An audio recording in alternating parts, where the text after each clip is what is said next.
하나님 우리 아버지와 주 예수 그리스도께서 은총과 평화를 여러분에게 내려주시기를 빕니다. 기독교는 썩지 않고 더러워지지 않고 낡아 없어지지 않는 유산이 하늘에 간직되어 있다는 사실에 눈을 뜨는 것입니다. 간단하게 말하면 예수님을 정확히 보는 것이죠.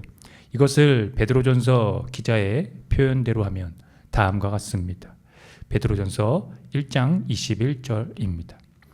너희는 그를 죽은 자 가운데서 살리시고 영광을 주신 하나님을 그리스도로 말미암아 믿는 자니 너희 믿음과 소망이 하나님께 있게 하셨느니라. 부활하신 그리스도로 말미암아 믿음과 소망이 하나님을 향해 있다는 것에 주목하십시오. 즉 유산이 하늘에 간직되어 있다는 것을 가리킵니다. 그러나 교회는 이 유산에 대해 대단한 착각을 해왔습니다. 지금 우리가 살아가는 곳에서 부를 축적함으로 그 유산을 받는 것으로 말입니다. 그래서 하나님을 향하는 믿음과 소망을 돈과 권력과 건강과 행복과 성공과 출세 등으로 전락시켰습니다. 여러분들은 어떻습니까? 믿음과 소망이 하나님을 정확히 향해 있습니까? 오늘 누가복음 설교 본문은 예수님의 부활 이후 엠마오로 가는 이 사람들 혹은 제자들을 만난 사건의 기록입니다. 그들은 이즈음에 일어난 모든 사건에 대해 말을 주고받고 있었는데요. 그들이 토론하고 있을 때에 예수께서 나타나셔서 그들과 나란히 걸으셨습니다. 그런데 그들은 눈이 가려져 예수님을 알아보지 못했습니다. 그들은 예수님께 일어난 모든 사건을 얘기하고 있었단 말이죠. 십자가 처형과 여인들에게 발견된 그 빈 무덤까지 말입니다. 그럼에도 예수님을 알아보지 못했다는 것은 그리스도가 고난을 받고 자기의 영광에 들어가야 한다는 모세와 선지자의 글로 시작한 모든 성경에 대해 전혀 눈을 뜨지 못했다는 것을 의미합니다. 그러니까 그들에게 관심이 전혀 다른 곳에 있었다라고 할 수 있을 정도로 해석이 가능하고, 그 이전에 예수님 부활의 예수 그리스도를 만나기 전에는 그들의 성경에 대한 이 그리스도에 대한 이 예시에 대해서 전혀 관심이 없었다라고 하는 것을 뜻합니다. 그런데 잠시 후 그들이 눈이 밝아져 예수님을 알아보게 되었습니다. 날도 저물어져서 그들과 함께 묵으시려고 집에 들어가셨는데 됐을 때 예수님이 그들과 함께 음식을 잡수시면서 떡을 가지고 축사하시고 떼어 그들에게 주셨을 때 그들이 예수님을 알아보게 되었습니다. 이 식사 시간은 다락방에서 예수님이 제자들과 나누셨던 다른 여러 식사로 우리의 생각을 되돌립니다. 이는 단순한 식사가 인해 그리스도인들의 이 핵심적인 상징 행위가 된 빵을 떼는 행동, 즉 성찬을 지시한다는 사실을 가리키고 있는 것입니다. 그렇습니다. 누가복음은 새로운 창조 세계의 첫 번째 식사를 묘사합니다. 죽음에서 부활하신 예수님이 새로운 세계의 표지라는 것을 말입니다. 이제 우리는 빵을 떼면서 성찬을 하면서 주님을 아는 자리로 초대를 받습니다. 예수님은 더 이상 물리적으로 현존하지 않지만 그리스도인들은 이 식사를 통해 그분이 자기들과 함께 또 자기들 안에 살아계심을 발견하게 됩니다. 새로운 창조 세계의 이 첫 번째 식사에서 성경과 성찬 그리고 말씀과 식사가 서로 단단히 묶여있는 것이죠.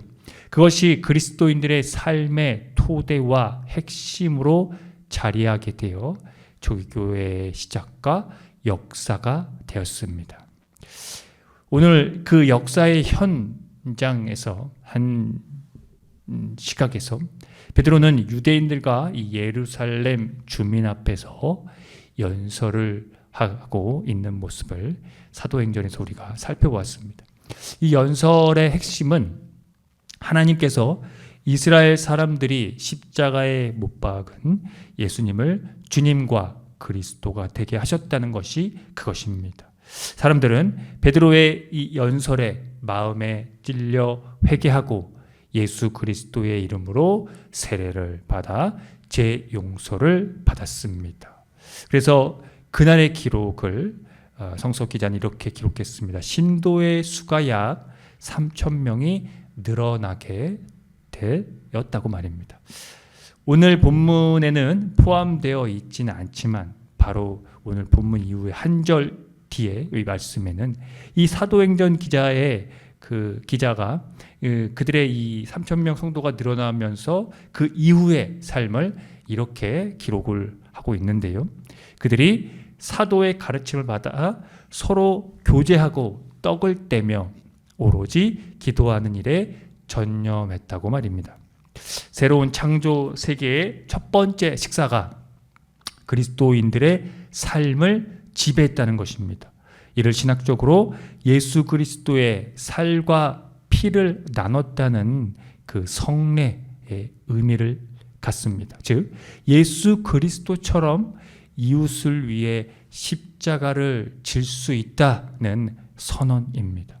그래서 오늘 베드로전서 기자는 이 진리를 순종함으로 영혼을 깨끗하게 하여 거짓이 없이 형제를 사랑하기에 이르렀으니 마음으로 뜨겁게 서로 사랑하라고 했습니다. 이 사랑이 가능한 것은 은이나 금과 같은 썩어질 것으로 된 것이 아니라 흠이 없고 티가 없는 어린 양의 피와 같은 그리스도의 귀한 피로 말미암아 조상으로부터 물려받은 헛된 이 생활 방식에서 대속함, 즉 해방을 받았기 때문입니다. 이 해방이 바로 이 새로운 창조 세계의 식사, 즉 성찬을 가리킵니다. 다른 표현으로 하면 거듭남, 즉 다시 태어남입니다.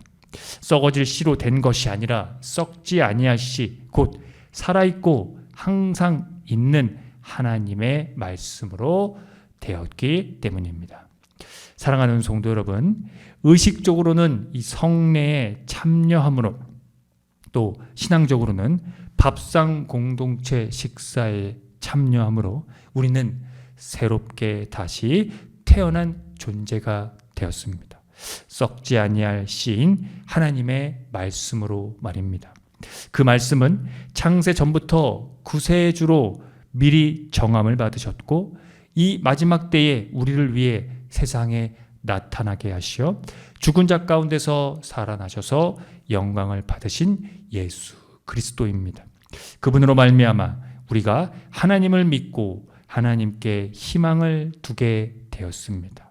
공동체가 먹고 마시는 식사에서 그 생명을 늘 확인하고 누리십시오. 우리가 죽은 자 가운데서 살아나신 주님의 피와 살을 나눈 것을 말입니다.